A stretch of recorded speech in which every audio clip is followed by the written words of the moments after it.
Ano po yun? Sir. Ano po yung atin, ma'am? Caretaker po ako dito. Ano? Caretaker po ako. Ay, sige po. Ano po yun? Hindi mo alam yung caretaker? Ibig sabihin, taga-check up kung ano nandito. Kasi yung una kasi na tumira dito, sir, nagdala ng unggoy. Nasira yung mga gamit namin dito. Ay, sir. Bakit hindi kayo naglagay dito, sir, ng ano? Ano po yun? Salasit! Ay, wala po kaming pera. Ano po ba? Tumira pa kayo sa bahay, sir, na wala kayong pera.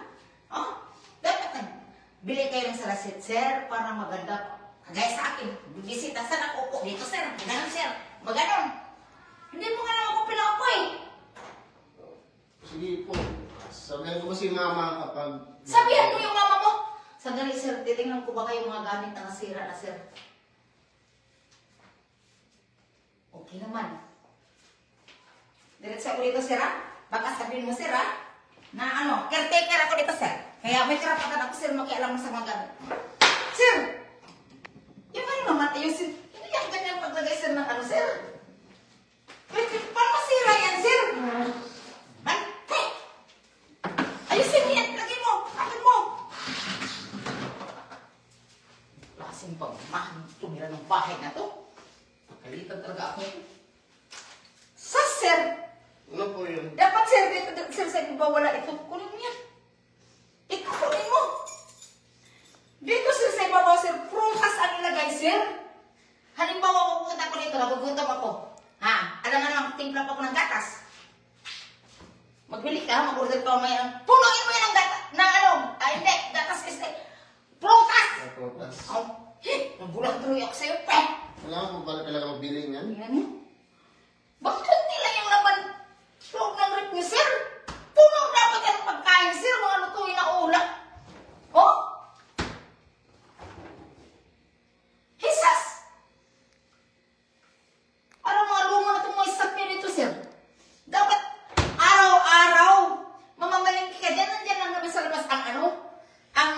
May talim pa naman dyan. Punuin mo yan araw-araw.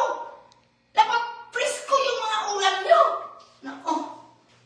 Ano ba? Dapat po. Hala, ang kalat. Ang dugyot niyo, sir, pre. Kumakain. Bago lang po kami kumakain. Hindi pa tapos kumain. Sir, kapag tumira kayo sa bahay na may mga patakaran kami, sir, Ano po yun? dapat malinis, hindi dugyot. Tingnan niyo mga basura. Ano, sir, hindi ka nakabili ng mga wala, sir? Ha? Hindi ka nakabili, sir? Hindi pa nga po kasi kumakain pa po. Di ba po kami natapos? Hindi pa tapos. Wala nang ang pinggan, eh. Hindi pa tapos. Anong klase kayo kumain? Ito Ha? po, may ulam po mga... Ay, ang sarap yan. Sandali. Tikman ko yan, sir. Kasi, sir, kapag caretaker, sir, dapat tikman yan, sir. Mahirap na. Dapat kayo ang... Baka masira ka sa pagkain, sir. At kung ang titikim, sir, yung mga patakaran ko kayo, kapag caretaker, sir. Basura nyo naman, sir. Ayusin nyo naman yan. Titikman ko, sir. Oh, ba't kinatingin mo sa akin, pa? Si mama po naman po ka nagkain. Tira-tira na nga lang to. Saan yung mama mo? Nakatulog yun. Ha? Kasi nakatikim nito. Tingnan ko kung masarap. Di ka lang po, parang pamilyar po kasi yung... Anong familiar, sir? Yung mukha niyo po kasi parang kilala po po. Kamukha ko lang yan, sir. Kamukha ko lang yan. Yung parang kapitbahay po kasi namin. Bahay, kamukha ko nga lang yun eh. Ito lang po. Dati ka Nandali lang, sir. Ano lang? kuha lang sa ulit natin lang. Ay, alingki? Kayo lang pala yan. Caretaker po talaga kayo dito? Anong caretaker? Ako caretaker lang eh. Paano po kayo? Tayo ka nakatira dito doon. Magkapit-bahay pala tayo. Tama ka yung sinala ko, no? Magkapit-bahay tayo. Ay, anong caretaker, pre? Marami akong pera sa kanyang caretaker, pre. Baka sabihin ng mama mo. Ano? Caretaker ako? Kayo lang po pala yan. Magkapit-bahay tayo doon. Magkapit-bahay doon. Ano yan? Doon. Makapit-bahay tayo doon sa probinsya doon.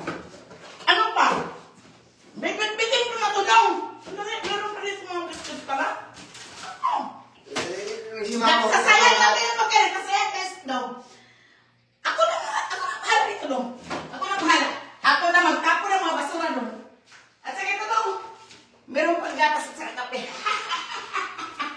Hoy! Maglinis-linis kayo dyan, ha? Pagalitan kayo ng may-ari ng bahay. Babay na!